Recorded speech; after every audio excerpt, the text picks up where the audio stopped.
Welcome back to Infra and Tech Updates, your go-to space for India's biggest and boldest infrastructural stories. Today we are heading to one of the most dynamic and underappreciated parts of the country, Northeast India.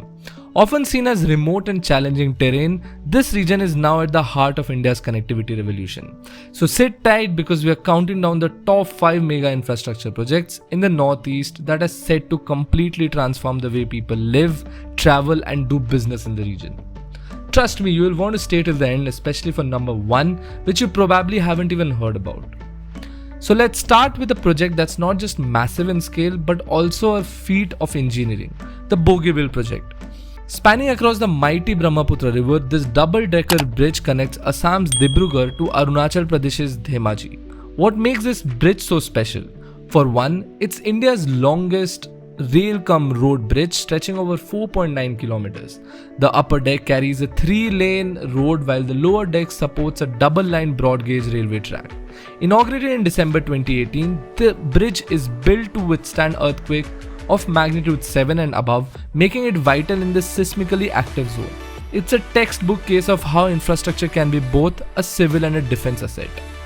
Coming in at number 4 is a project that's grabbing headlines for all the right reasons. The Jeram Infall railway line, particularly tunnel number 12, which is now India's longest run railway tunnel at 12.8 kilometers. This tunnel, along with 46 others and multiple viaducts and bridges, is part of the 111 kilometer railway line connecting Jeram in Assam to Manipur's capital Infall. Once fully operational, this route will bring Infall onto the railway map of India for the first time, drastically reducing the region's isolation. But here is a jaw-dropper. The line also includes the world's tallest railway bridge pier at 141 meters, surpassing even the Eiffel Tower in height. The completion deadline is expected in 2025, and once done, Manipur will see a surge in trade, tourism and interstate mobility like never before.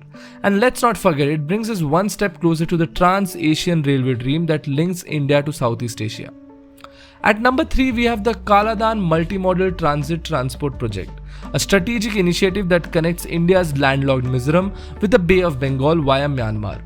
This isn't just any road project, it's a multimodal corridor involving waterways, highways and inland roads. Starting from the Sitwe port on the coast of Myanmar, goods will move along the Kaladan river to Paletwa, then by road to the Indo-Myanmar border and finally to Mizoram's Zoringpui. This ambitious project is not just about regional connectivity, it is a geostrategic counterbalance to China's influence in the Indo-Pacific. It opens up alternative maritime routes for Northeast India, reducing dependence on the Siliguri corridor and enabling direct international trade from Mizoram and adjoining states.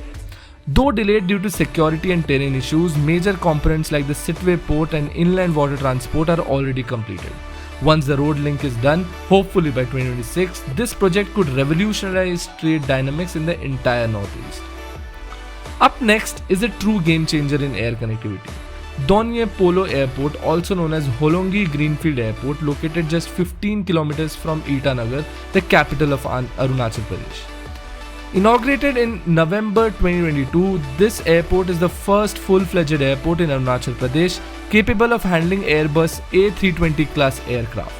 Built at a cost of 645 crore, it features a 2,300 meter long runway, a modern terminal and facilities designed to handle over 2 lakh passengers annually.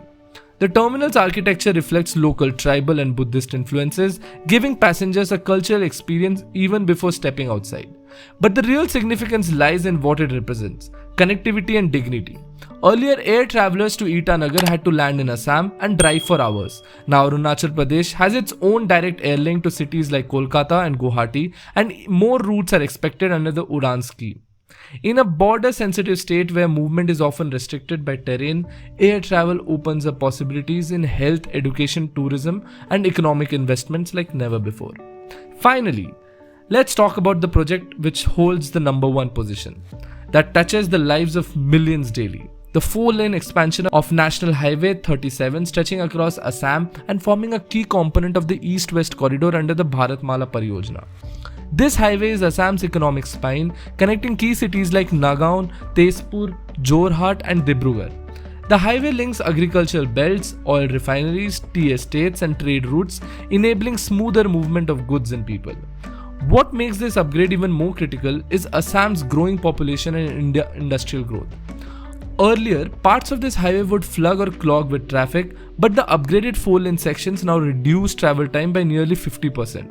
What's more, this corridor ties in with the Assam Mala project and the upcoming expressway that promises to boost connectivity to Meghalaya and Arunachal Pradesh. Better highways means more efficient logistics, lower fuel costs, and higher trade, exactly the push Assam needs to become a commercial hub in the northeast. Now you might be wondering, why is so much money being spent on infrastructure in the northeast? Well, here is the deal. The northeast is no longer on the sidelines of India's development story. These mega projects are strategic not just in terms of national security and economic growth, but also in social inclusion. From faster troop movement in border areas to better access to hospitals, schools and market, these projects are building bridges literally and metaphorically between India and its northeast. And guess what? We are just getting started. If you find this video informative, don't forget to like, share and subscribe to Infra and Tech Updates, and tell us in the comments which project blew your mind the most.